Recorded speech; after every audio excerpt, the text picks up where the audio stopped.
వినండి. ఏకశ్లోక రామాయణం.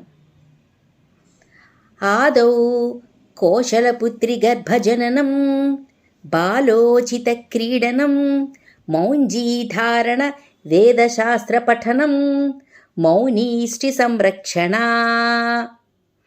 అహల్యా శాప విమోచనం జనకజా కళ్యాణ మహోత్సవం మధ్యే భార్గవరామ గర్వహరణం పట్టాభిషేకోత్సవం అథ రామతపోవనాదిగమనం హత్వా మృగం కాంచనం వైదేహీహరణం జటాయుమరణం సుగ్రీవ సంభాషణం వాలీ నిగ్రహణం సముద్రతరణం లంకాపురీ దహనం పశ్చాద్ రావణ కుంభకర్ణ నిధనం హేతద్ధి రామాయణం.